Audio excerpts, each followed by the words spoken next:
In today's video, I'm going to show you what I'm using for a wall-mounted tablet, how to install it, what tools you'll need, and what parts I used to set it up. Sound interesting? Stay tuned.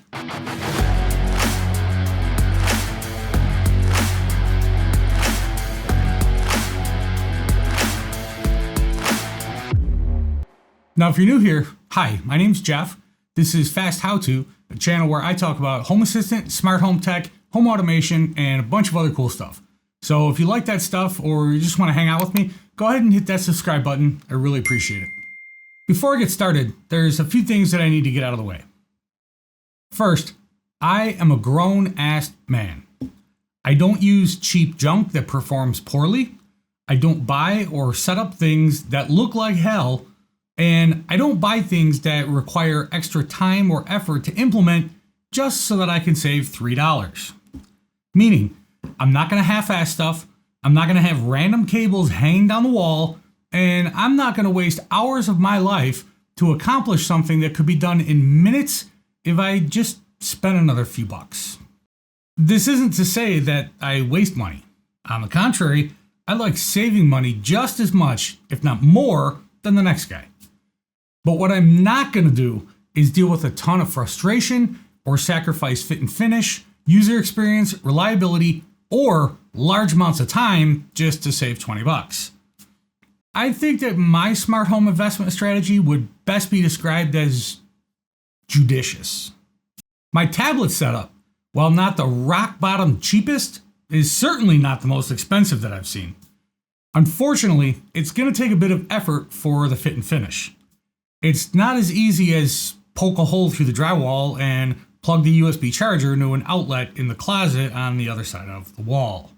You're going to need to properly cut the drywall, install an electrical box, and run real electrical wire. So having at least some basic understanding of electrical work will be helpful. That, or you're going to need to know or hire an electrician. But when you're finished, you'll have a good-looking solution that is safely and securely mounted to the wall and wired to code as well. The last bit of housekeeping is that I have included an extensive list of affiliate links for everything discussed in this video down in the description. If you're interested in purchasing any of these items, I'd really appreciate it if you just use those links, since I receive a very small commission at no cost to you, of course. I've also included links to all the tools I've used, as well as some additional tools that you may or may not need depending on where you decide to mount your tablet. Alright, so here's what you clicked the pretty thumbnail to learn about. Wall-mounted tablets for home assistant dashboards. Now, this particular tablet is an Amazon Fire 10 HD, and this frame is designed specifically for this tablet. For the record, this is not what I have mounted in my kitchen. This used to be mounted in my kitchen, but as my dashboard got more and more complicated, this thing had a little bit of trouble keeping up, so I upgraded. If you've got a relatively simple dashboard without a lot of conditional logic or animations, this thing will work just fine for you. If I disassemble the frame, you can see here that the back half of the frame has this kind of slotted recess in it. This is for the USB cable to keep the tablet charged. Now, I've seen several other videos that use massive frames that have like 1.5 inches of plastic all around the actual tablet that kind of make it look like a picture frame. Now, if you like that look, that's fine. But the reason that those frames are like that isn't because the guy who designed it liked picture frames, it's to accommodate the charging cable. More specifically, the plug on the charging cable. So this frame has room for that flat ribbon cable so that the outside of it can be thinner. If we use one of these cheaper charging cables, however, you can see that it sticks way out the side of the tablet, so you'll need a much bigger frame around this in order to hide it.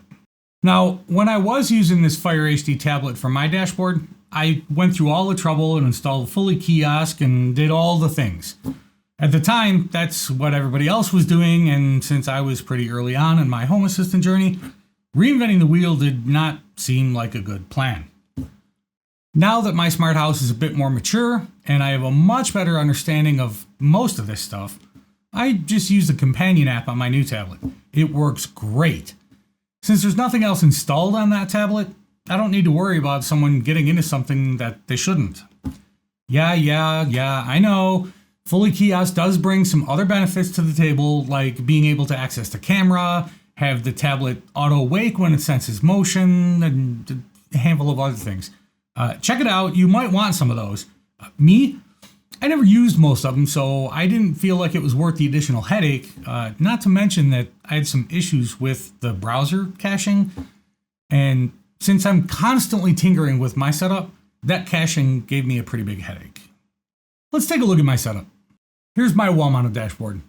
My wife and I really like this thing since it allows for control of the entire house from a large screen. Phones are nice, but screens are small and you always have to unlock them and launch the app. First world problems, right? It's so nice to be able to just walk up to this thing and the dashboard is already up and ready to go. Want to play music somewhere? No problem, just a couple taps. Need to see who's at the door? Here it is. Oh, look, I have a package. Unlock the door to let them in? Just a tap. Run the mop or vacuum? Here you go. Quick weather forecast before heading out. Make sure you wear a coat. Guests want to connect to your Wi-Fi? Scan this QR code. For my tablet, I'm using a Samsung Galaxy Tab A8, specifically the SMX200 model. This tablet runs Android and has a 10.5-inch screen. I chose this particular model because the performance is much better than the old 2021 release Amazon Fire tablet that I was previously using, and you can get these things refurbished or renewed for only about $10 more than the Fire tablet. In addition, I'm not constantly assaulted by advertisements, and I didn't have to hack anything to get apps installed. That $10 is definitely worth the additional performance and time savings to me. Can you do this with an iPad? Absolutely. Use whatever kind of tablet you want. I just find that Android tablets, generally speaking, are less expensive than iPads, and Apple products are not allowed in my house, so there's that. Again, I would recommend staying away from any bargain basement price tablets since they typically aren't as powerful, but everyone's needs and budget are different, so use whatever works for you. Unless you've got your own 3D printer, I would also strongly recommend checking to see if anybody sells a mount for the tablet that you've chosen before you plunk down some cash. The last thing you want to do is have a tablet with no way to mount it. Then you've got to leave it on the counter and remember to plug it in to charge it. What is this, 2006? The frame that I'm using is 3D printed, like all the rest of them that I've ever seen, and includes the USB ribbon cable for charging, which we'll see here in just a second. If I pull off the front half of the mount, you'll see the tablet underneath, and it's a very snug fit. Not a lot of wasted space here. Here's the USB ribbon cable that I mentioned, and it's plugged into a recessed outlet behind the mount. Instead of using the trim plate that's included with the electrical box, the back half of the mount actually screws directly into it using these screws here. This electrical box is made by Arlington, and I just use an outlet with USB ports in it to plug the cable in, so I wouldn't have to worry about one of the big USB charging bricks. I recommend choosing a mounting location that's above an existing electrical outlet. This will make for the easiest installation since you can just pull power from the junction box below and you're all set. If you choose to install it on a wall that does not have power nearby, you're going to need to drill through some part of the wall framing, fish wire, and all sorts of stuff. It's definitely possible, just a bit more work, and it'll require some additional tools like this long flexible drill bit and some fish sticks or fish tape. I've left links to all sorts of helpful tools that you might need in the description below. Now, since I'm not an electrician and I don't play one on TV, and I did not stay at a Holiday Inn Express last night, I'm not going to go into a ton of painstaking detail on how to install and wire an electrical outlet. At a high level, these are the steps that you're going to want to follow. Shut off the breaker. Mark the wall where the outlet should go using a level. You don't want this to be crooked. Cut the drywall using a jab saw. Drill any holes inside the wall framing as necessary. Pull your electrical wire. Install your new junction box. Wire your outlet. Once you've done all the electrical work, you're ready to mount the bracket and go. Plug in the USB cable, insert the tablet, snap on the cover, and you're done.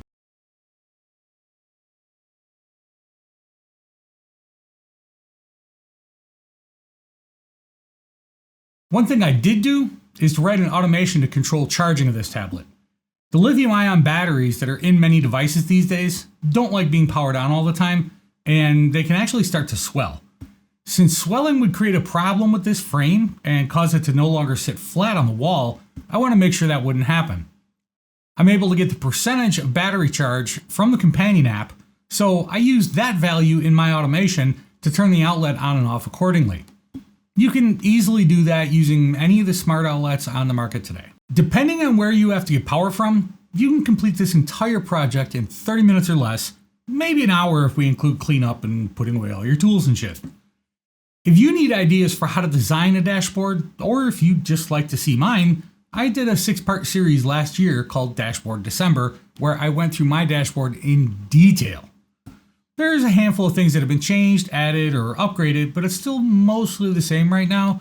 And all those changes that I mentioned and the additions and whatnot, they can all be found in the videos that I've released since then. I'm also going to be doing an update to Dashboard December next month, so be sure to stay tuned for that. In that video, I'll be reviewing all the changes that I've made and things that I've added over the past year. Be warned though, instead of being half a dozen different videos, it's just going to be one real long one, so make sure that you've got a big glass of eggnog before you settle in to watch it. I'm actually hoping to spend some time completely redesigning my dashboard over this winter and making some more upgrades using the knowledge that I've gained over the past year working on things, but time has been pretty tight. Work has been super busy, and I've had a lot of other projects around the house as well, like this one. I added a touchscreen computer in the kitchen. My wife and I had been having discussions for the past several months about how nice it would be to have a way to view recipes or watch cooking videos while in the kitchen. After thinking about it for a while and researching the cost of large format tablets, I came to the conclusion that the best way to accomplish this would be to simply buy a touchscreen monitor and put a PC in there. Fortunately for us, when we bought the house, there was this spot in the cabinets for a microwave. When we remodeled the kitchen and switched to in-wall ovens with a built-in, the space ended up unused. Turns out, it's the perfect fit for a 24-inch touchscreen monitor. If you're interested in adding something like that to your kitchen, I'll leave links for the parts list in the description. It turned out to be a lot cheaper than I thought it was going to be. Bonus. Coming up in a future video will be one of my newest additions, a Bamboo Labs X1 Carbon 3D printer. This thing just arrived today, so I'm gonna drag it down to my office, get it set up, and start printing useless nonsense. I'm planning to integrate it into Home Assistant, of course, so I'll be making a video to show you guys how I did that once I get it all sorted out. I'm hoping to use it to start printing useful stuff for my smart house, such as brackets, mounts, and cases for various things. I'll show you what types of things I come up with once I've got it all figured out, but making a case for that NFC tag reader that I mentioned in a previous episode, that's at the top of my list. I'd like to take a minute to thank all of my patrons who support the channel over on patreon.com. Your support helps make this channel possible. Thank you. If you'd like to join them, you can scan the QR code that I've put somewhere up here in post or click the link in the description. There's all sorts of benefits, such as downloadable code from all of my videos so that you can just copy pasta instead of pausing the video and typing it all in manually. Patrons can also watch my videos before they're published on YouTube, and they're not interrupted with YouTube advertisements. There's also a Discord server available where we can chat about Home Assistant and smart home products, or you can get help with issues. Not to mention exclusive giveaways, free t-shirts, and a whole lot more. Benefits start at just $3 US per month, so check it out. Speaking of exclusive giveaways, I've been holding on to this tablet and mount here just to make this video for like a year and a half. Now that I've finally done that, I'm gonna head over to Patreon and give this away. I've been asking about new channel names, but nothing's jumped out at me. After almost 70 videos, it's getting harder and harder for me to change the name of the channel. All I want is for it to show up better in YouTube search results. But if you've got a kick-ass idea that I just have to use, I'm all ears. Drop in the comments below, and if I use it, I'll send you some free stuff. How do you manage your smart house? Do you have wall-mounted tablets? Or are you using a purpose-built device like those little sun-off screens? Do you just use your phone? Or maybe you've already gone all in on voice control. Tell me about it in the comments though. I always love hearing what other people are doing. You guys always have such great ideas. I hope this video inspired you to tackle this wall-mounted tablet project. It's really not that difficult, and the tablet really is a great conversation starter when guests come over. I hope that you enjoyed the video, and I hope that you liked this episode's t-shirt, link in the description. Thank you so much for watching, and until next time, go automate something, will you?